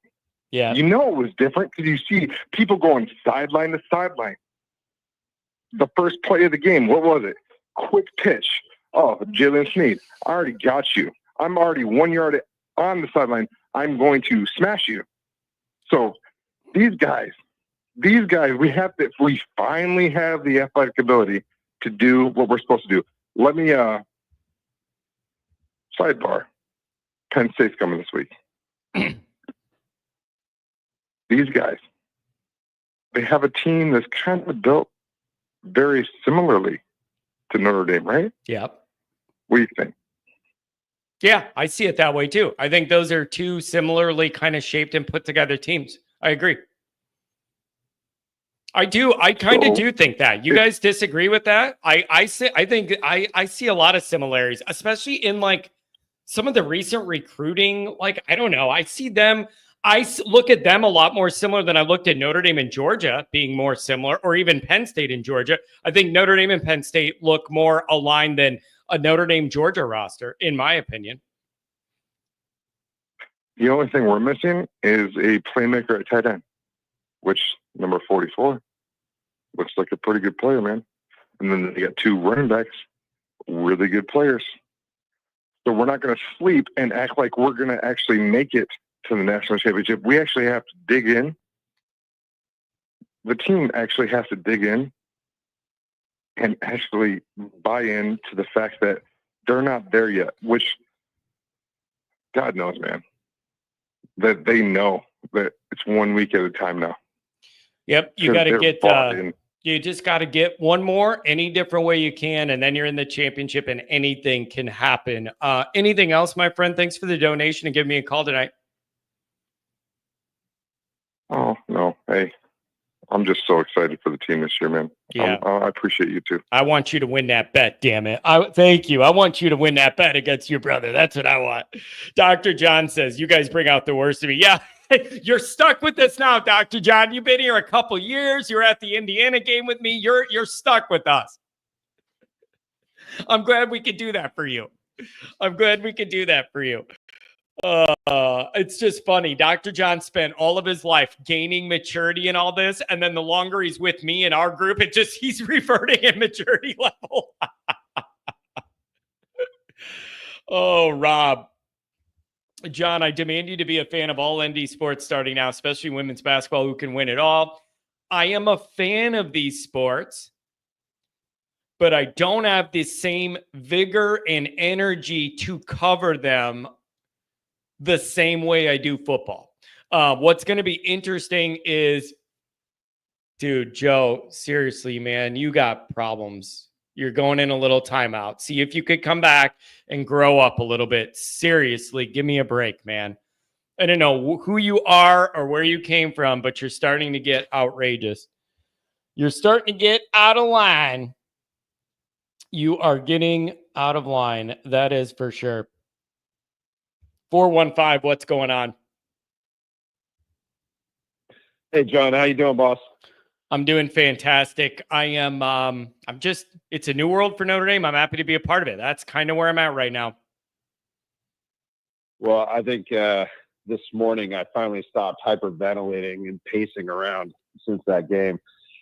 It was, I'm sure, as most of your callers and yourself have been expressing, it's just been just a remarkable couple of days and just a different feeling than it has been over the last however many decades. And even if you go over to ESPN and you listen to like whoever it is, the Fine Bombs or anybody else, they all have a little bit of a different tune, and it's just so awesome to hear. And then also talking about not necessarily the demise of the SEC, but just the fact that they're not the upfront running one that we're all talking about, the dominance of Alabama or Nick Saban or Kirby Smart or, even back in the Clemson days. It's just from the ACC. It's not that. It's a completely different page that has been turned. And I am it's just like, finally, here we go, and one of the things I wanted to talk to you about, you and I were talking or discussing some weeks back about, what was going to be the difference in recruiting and the difference in the outlook of Notre Dame. And I think we were both pointing to a game like this and having these kinds of victories, not as much as Indiana, that win was just incredible and fantastic and needed to happen.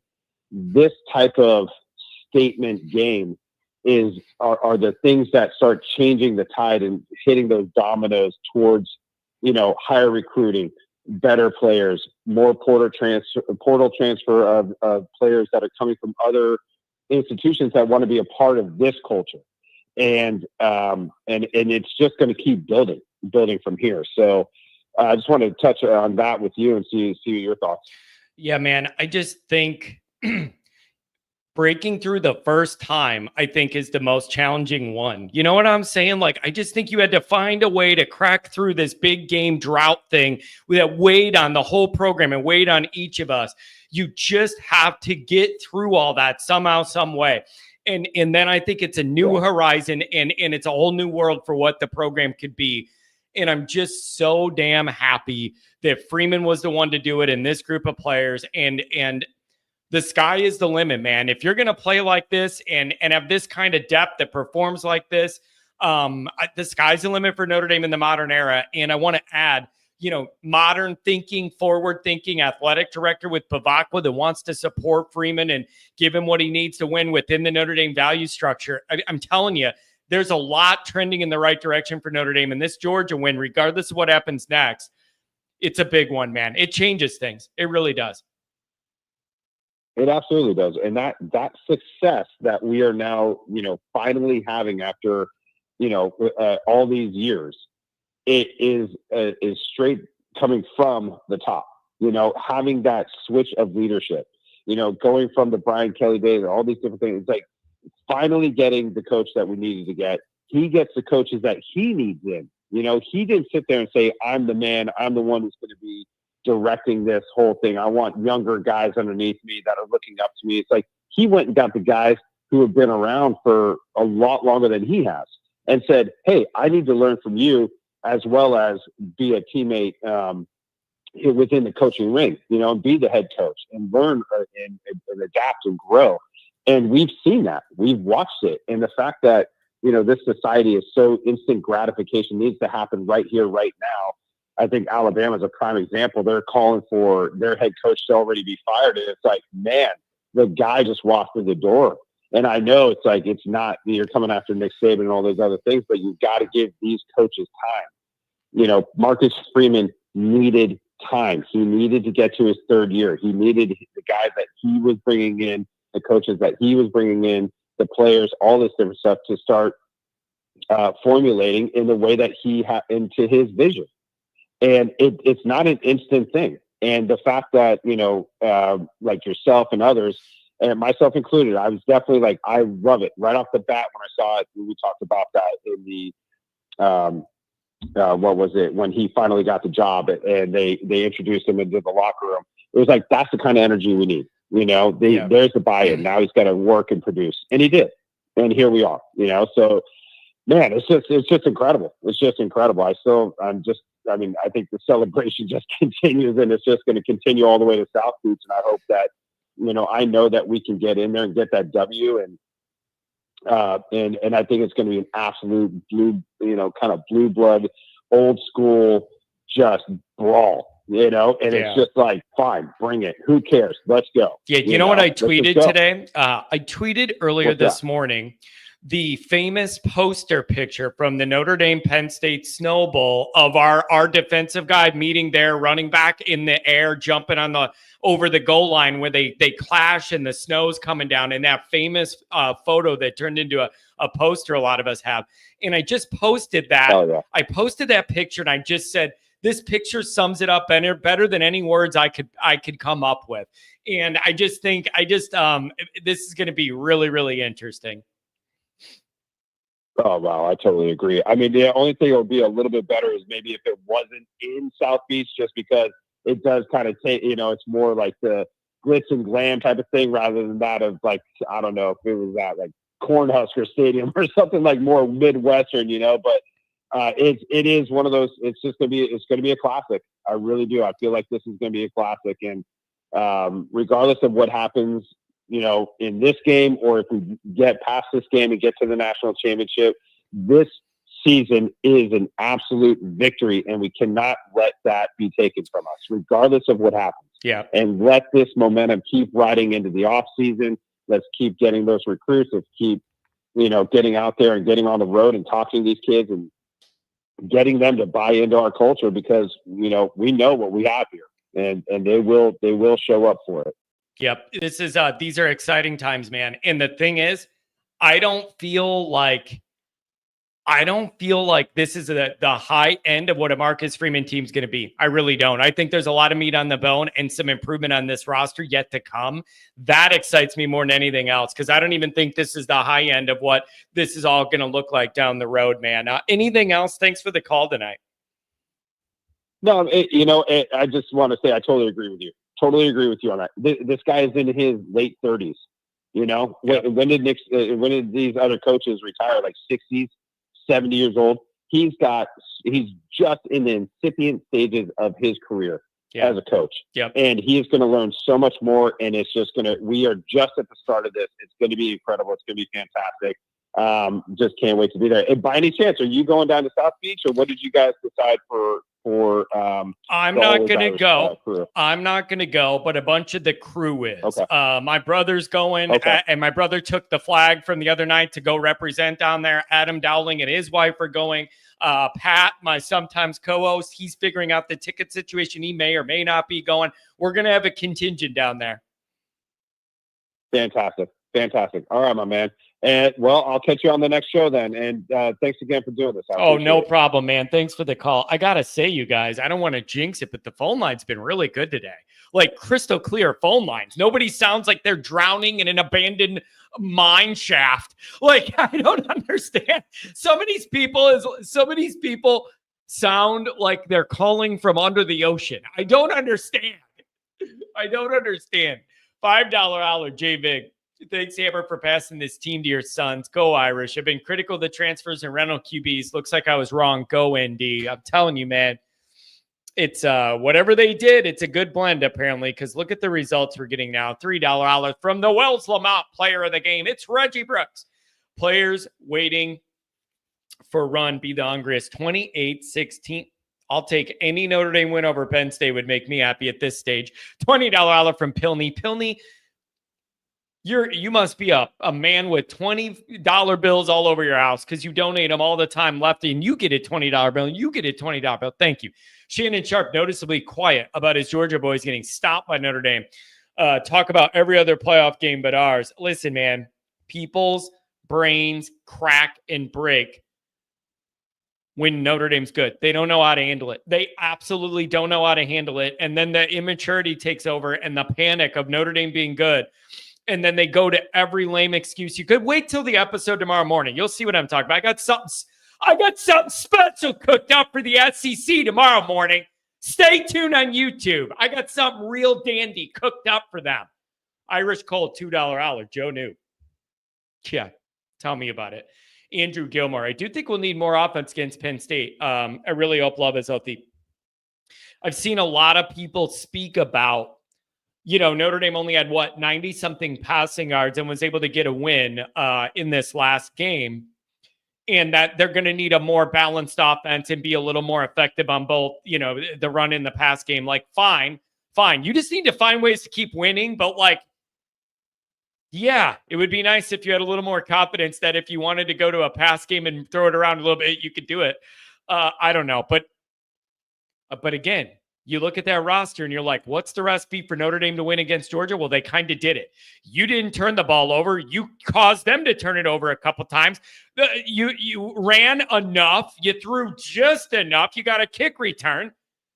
I mean, you did. You played Notre Dame football and found a way to win that game. $20 hour again from Pilney.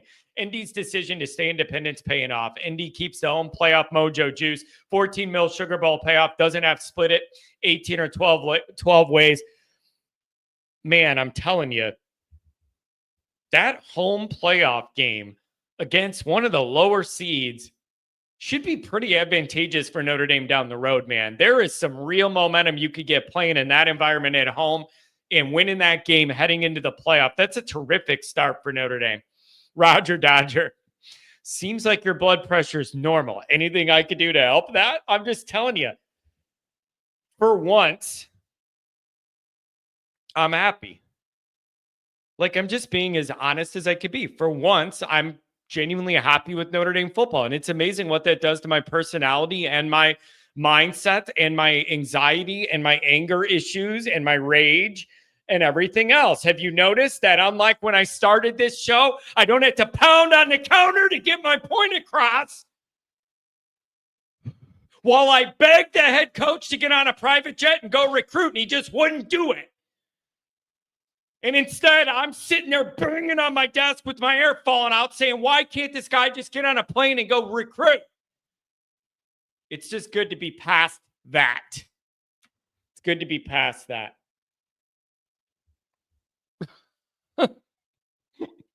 Oh, man, I love this show. I truly, truly do. 480, what's going on? Oh, man, John, what's going on? Hey, what's going on, man? Now remind me, you were at the game, right? Yes, sir. I'm actually, I'm an hour away from Phoenix, getting back into Arizona. I've been driving all day long, man. And it's funny, John. I went back and listened to the NIU post-game show. And, man, like, I had to sit there and just soak it all in, like, going from week 2 and how we all felt, man, to where we are right now. It's remarkable, man. Like, I've been thinking about this the whole ride back. It's like, I never saw this coming. I really didn't, man. I mean, I don't think none of us really saw this coming after week 2. And I heard you say something in that video. You said, we just got to cross our fingers and hope that each week they'll win a game, because we didn't know where this team was going. And to think that we're on the cusp of going to the national championship, man, is just, man, it feels so good, man. It feels so good. How was the experience being there? It certainly sounded like when Notre Dame started making plays, the Notre Dame contingent got loud. What was the split like and the noise and the experience like for you in the building? Oh, man, it was electric. Listen, man, I had Georgia fans sitting next to me, and, you know, they were talking to trash and everything, and I had a quiet confidence. I didn't say a whole lot. I just kept quiet because I just felt, man, it just felt different, John. It felt different, man. It wasn't like you can feel the confidence, the aura in the building, man. People were chanting, "Let's go Irish," and everything, man. It was just, and then at the end of the game, when we knew we were going to win the game, we started chanting. I was in that crowd. The guy said he heard that the crowd was chanting SEC. I was standing right there. We were all chanting, man. And the Georgia fans was getting up, leaving, and they were just so disgusted, man, that they lost us. It was just like the best feeling in the world, man. We beat Georgia, man.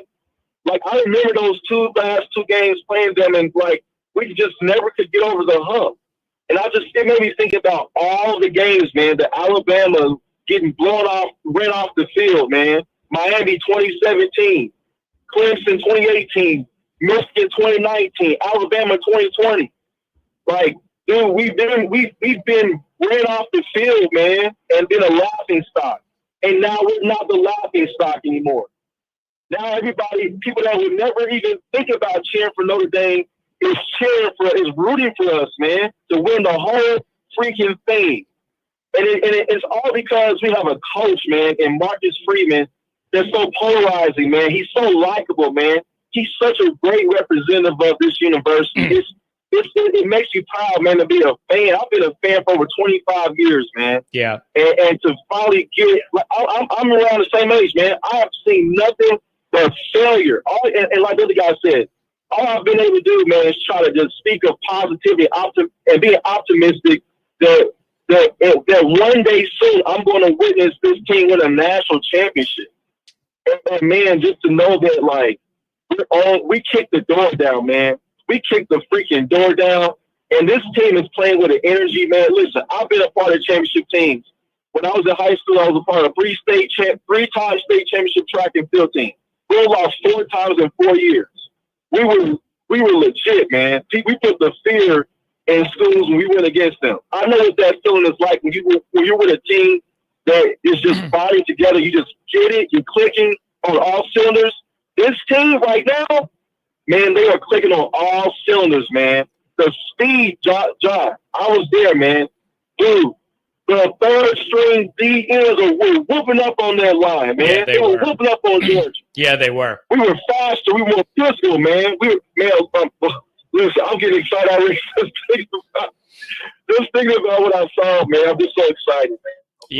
Yeah, it's this was a really, really big moment. And like you said, it means a lot to me that Marcus was the one to get this team in this program into the modern era and over this hump.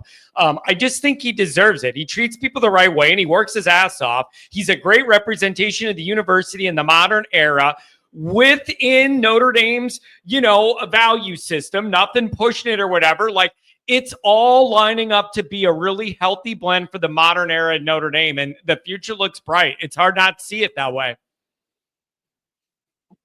Man, listen, I'm about to get off the phone, John, but I just want to say this, man. This team is different, man. This program is different. This is not the Notre Dame that we all remember of just hoping it stays close and not getting ran off the field. This team is playing with a different edge, and it's because of the leader of this program, man. The energy that Marcus Freeman carries with that team, it permeates not just with the team, but with the fan base. You can just feel it, man. It's like we were the confident ones. We came in that game confident, like we knew that we had this in the bag. And I have not felt that, man, in my entire existence of as being a fan. Me too. Going against these top tier teams, man. So, John, we got Penn State up next, and look, we cannot overlook this team. And I think they are similar to us. I feel like they are built the same way, but I think that we just have a different level, different intensity right now. We're playing with house money, man. We beat freaking the SEC champ. The team that won the national championship the last 2 out of 3 seasons, dude, if that doesn't give this team any type of confidence going to the rest of the season, I don't know what will, man. And I think that Freeman knows that, and he's going to play his hand with that. And so that's all I got, John, man. I just want to call in and say I'm excited, man, about what the team is going to do. Hey, listen, man, it means the world to me that, people from our group made the effort to get to New Orleans, get to that ball game. I'm glad you're getting in and out of there safe. And, man, you always make good points when you call. Thank you, man. Get home safely. Hey, thanks, John. Have a good one. Man, I like that guy. Tom Noble, again, $5. Hope the injuries don't catch up or Freeman, Golden, Dabrock know how to win a smash mouth game. Yeah, they do, man. And Notre Dame's making the next man up thing really, really work. It's just really, really great to see. And I had my major doubts. I thought maybe these injuries piled up and the dam's going to break. You're going to take a loss or two that you normally wouldn't with normal health. It just hasn't happened. Angelo Bertelli, $2 holler. What happened to the dogs? Talking about the dogs. Yeah, SEC supremacy. What happened to that? Darren Pope. Found this show a few years ago and haven't left. Spit it out, idiot. Found this show a few years ago and haven't left. John is a fan that loves ND and not breaking down film, just telling it like it is. God bless you. Bro, I just want to talk about how Notre Dame makes you think and feel, man. It's just such a special thing to so many of our families. I'm not acting like I'm some X's and O's breakdown. I just want to talk to you about what this all does to your emotions. And there's a lane for that, and I've found it. Crazy boy, $10 hour. Appreciate that. All right, you guys, here's the deal. We're going to wrap up the show here, but I promised it's for a good reason. Yeah, John is a football therapist. It isn't lost on me that I have my graduate degree in clinical psychology. Trust me, it isn't lost on me. I need it on myself half the time. And that's not a brag. It's just funny that half of what I do ends up being like that kind of stuff on the like teletherapy half the time. Oh, man. That's good stuff. Here's what we're going to do. I'm going to wrap this up. What, Goolsby's in here? I didn't see it. I must have missed it when I was doing the phone lines or whatever. Here's what I'm going to do. We're going to wrap it up here. And the reason why it isn't so John could go hit the streets and go party or go crazy or do something. No. There's work to be done. The dogs. People like it when I say the dogs. We're going to go break down the All-22 film. I got Mike Goolsby and Jared Clark that are itching to get on this film on Patreon and break down the offense and the defense. So that's what those guys want to do. Dr. John, that's funny. That's what those guys want to do on a Saturday night, and God bless them. It warms my heart. So we're going to end a little early so that I can get over to Patreon, get those guys set up to be able to do their film thing and break all this stuff down. But I got to tell you guys, I love this community. It's growing, it's building. You guys are so great. I really appreciate it, man. Darren with the $5 holler. Appreciate that. And we'll round it out here with the Pilney $10 holler.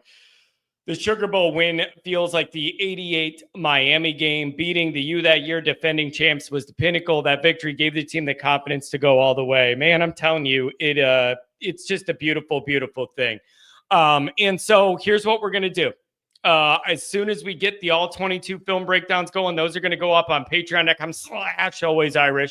I got a video on YouTube going after the SEC media and some of their fans. I'm going after them first thing tomorrow morning. Be sure to tune in. Renee, man, I hope you feel better, brother. Take care of that stomach. Rest up. I need you at 100% for the game later on this week. And so I love you guys. Thanks for the donations. Thanks for this community, man. There is none of this without you. There's none of this without you guys and your love for Notre Dame. So enjoy the rest of your night. I'm sorry I can't go a few more hours, but I want to get this film going. Thank you guys. I love this community.